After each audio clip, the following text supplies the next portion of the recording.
L'AC Milan recherche un attaquant pour le mercato hivernal et le club est sur la piste d'un attaquant de Bundesliga. Et ça sera le thème d'aujourd'hui.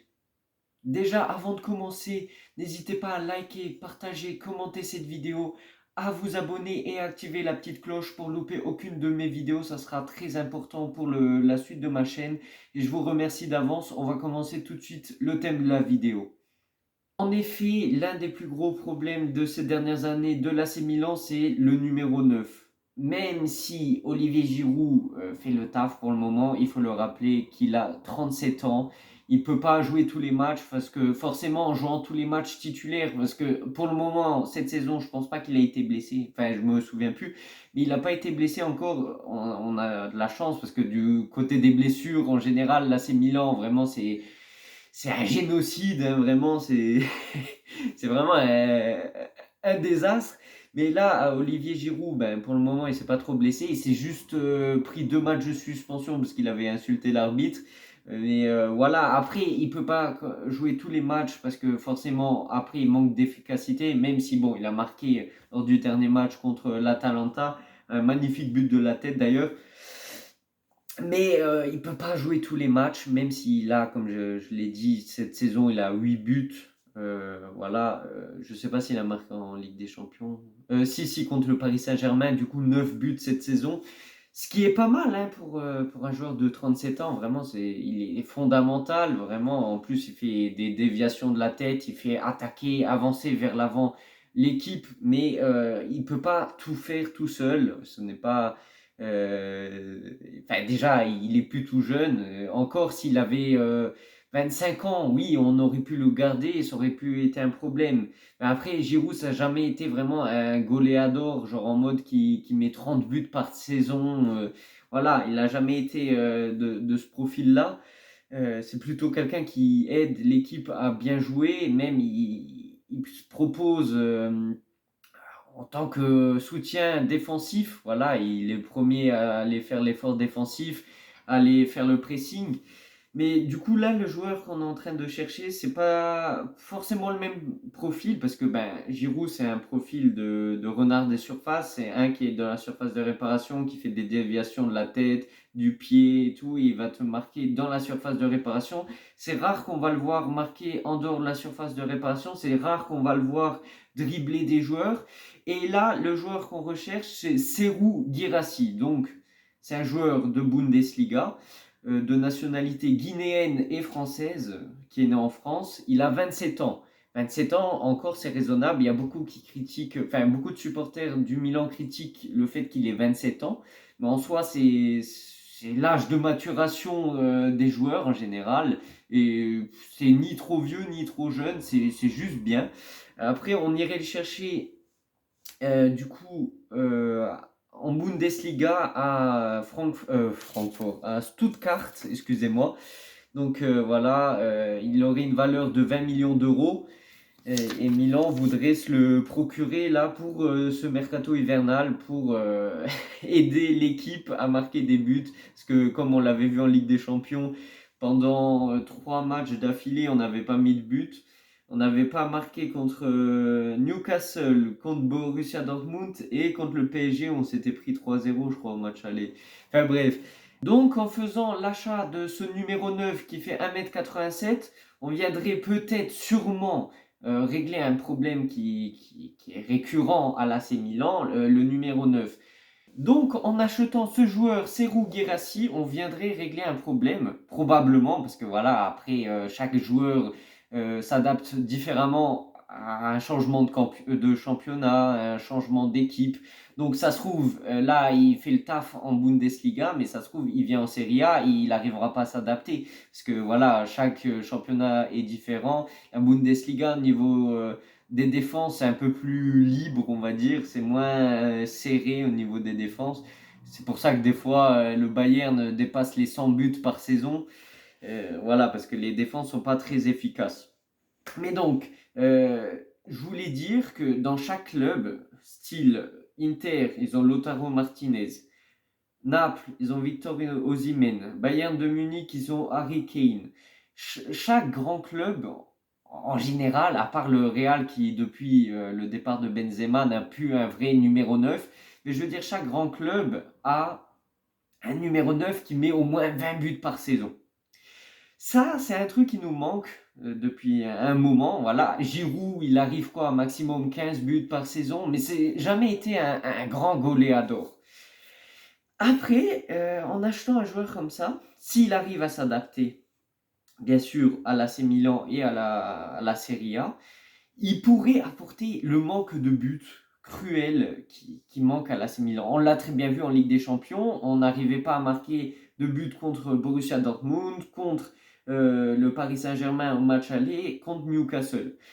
Et l'apport en but de ce joueur pourrait vraiment faire la différence, apporter le petit truc qui manque à l'AC Milan, parce qu'avec des joueurs comme Leao qui peut te faire des passes décisives en débordant sur le côté gauche, des joueurs comme Pulisic qui te met des assists vraiment parfaits, avec un joueur comme ça qui pourrait alterner avec Giroud, ça serait vraiment parfait. En plus qu'on le prenne en janvier pour essayer d'améliorer la fin de saison, parce que là le début de la saison est un peu aléatoire, on va dire.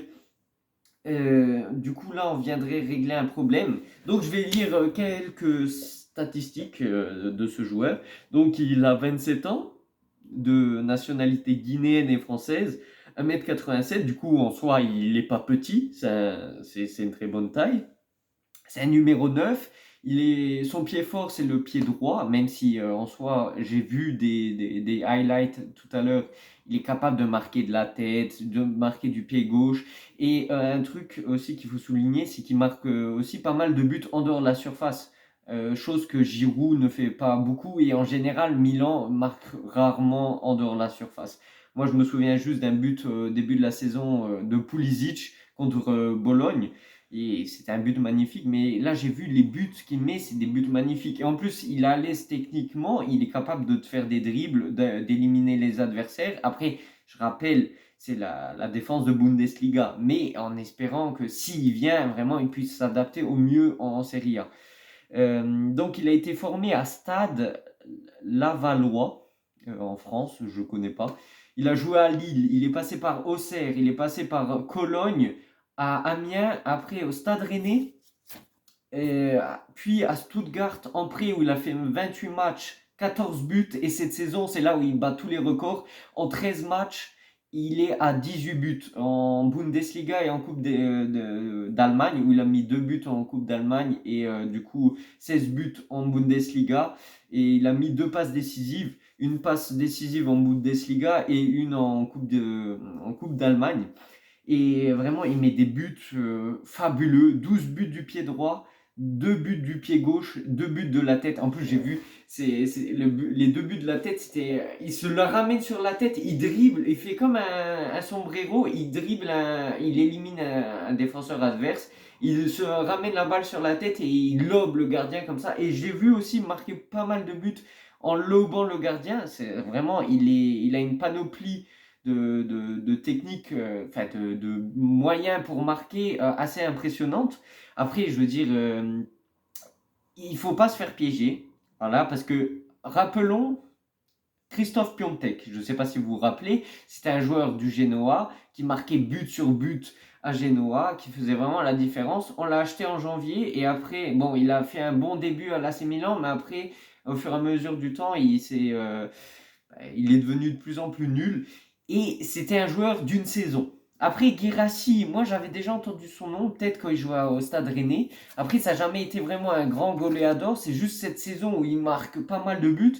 Mais il faut pas trop s'attendre à qu'il puisse continuer comme ça à l'AC Milan. Je l'espère. S'il vient déjà, voilà, parce qu'il n'y a pas que l'AC Milan qui le recherche, mais il ne faut pas se faire piéger par le fait qu'il puisse faire juste une bonne saison et après, voilà, quoi, et après il disparaît. Comme là, Christophe Piontek, la dernière fois que je l'ai vu jouer, c'était à Salernitana, je ne sais pas s'il joue encore, et il ne fait pas la différence. Il a aussi joué 10 matchs et il a marqué 3 buts avec la Guinée. Après, voilà, 10 matchs seulement avec la Guinée, ça prouve que ça fait pas longtemps. Bon, après, voilà, il est jamais trop tard pour commencer à marquer des buts. Mais il a 27 ans et il a fait seulement 10 matchs avec la Guinée. Il a mis 3 buts. Bon, c'est pas mal. Mais ça se voit que ça fait pas longtemps qu'il commence à performer. Du coup, c'est depuis plutôt l'arrivée à Stuttgart. Après, moi, je le connais pas plus que ça. Quand il jouait en Ligue 1, je l'ai pas forcément suivi. J'avais entendu son nom, mais sans plus.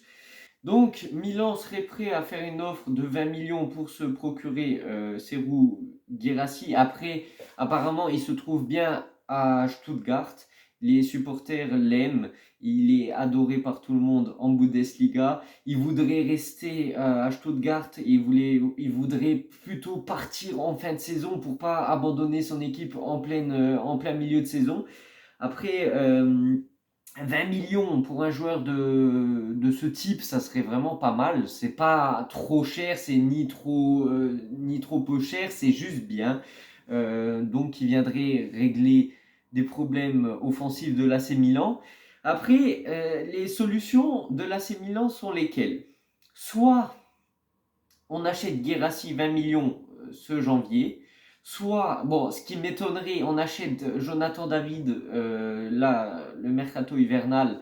Ce qui m'étonnerait qu'on mette 40 millions d'euros durant le mercato hivernal. Du coup, Milan attendrait plutôt la fin de saison. Après, moi, je serais vraiment super content que Jonathan David vienne en janvier. Après, moi, ça m'étonnerait beaucoup. Et la troisième solution qui me plaît le moins, c'est qu'on garde Luka Lujovic, parce qu'au début de la saison, il avait pas fait beaucoup de bien. Voilà, il a rien fait d'intéressant. Après, là, c'est durant les 2 derniers matchs contre Frosinone et là contre l'Atalanta qu'il a marqué 2 buts.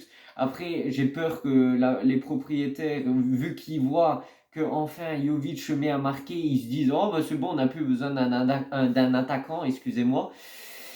Et ça serait une très grande erreur, je pense, parce que se baser juste sur Olivier Giroud et Jovic, il suffit que Jovic se blesse ou Olivier Giroud se blesse jusqu'à la fin de saison, admettons, on devra jouer toute la fin de saison juste avec soit Jovic, soit juste avec Olivier Giroud.